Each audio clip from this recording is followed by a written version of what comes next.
ఖాళీగా ఉంటుంది, ఏం పని లేదు కదా.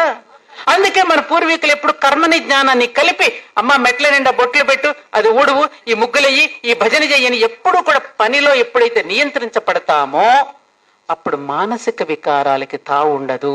ఇవాళ మగపిల్లలకైనా ఆడపిల్లలకైనా మానసిక వికారాలు ఎక్కువగా పెరిగిపోయి రకరకాల ఇబ్బందులు కొని తెచ్చుకుంటున్నారు అంటే కారణం సమయం ఖాళీగా ఉండబట్టి.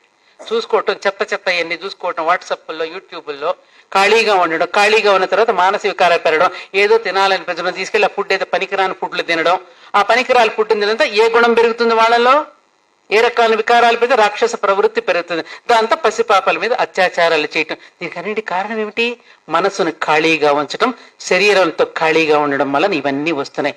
ఆడపిల్లలు కూడా ఐఎమ్ సారీ, వాళ్ళ మహిళా సాధికారతను పెట్టుకుని అంటం తప్పో రైటో నాకు తెలియదు, కానీ ఆడపిల్లలు కూడా మగపిల్లల్ని బాగా రెచ్చగొడుతున్నారు. ఈ విషయం కూడా నేను ఒక పెద్దదానిగా మీ అందరికీ చెప్తున్నానమ్మా.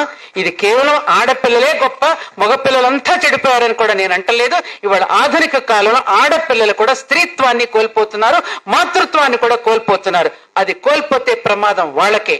ఈ విషయాన్ని మాత్రం నేను ధైర్యంగా, నన్ను తిట్టుకున్నా సరే, నన్ను ఏమన్నా సరే, ఇది మాత్రం నేను ఖచ్చితంగా నేను చెప్పదలుచుకున్నాను. కేవలం మగపిల్లల్ని అనకండి.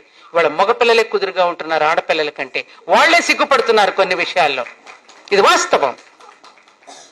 నీకిచ్చిన స్వేచ్ఛ, ఆమె చెప్పినట్టుగా నీకిచ్చిన స్వేచ్ఛకి, నీకిచ్చినటువంటి స్వాతంత్రానికి దాన్ని ఎందుకు నేను తల్లిదండ్రులు చదివిస్తున్నారు? ఎందుకు నేను హైదరాబాద్ పంపించి నేను హాస్టల్లో పెట్టి చదివిస్తున్నారు? పిచ్చి వేషాలు వేయడానికి.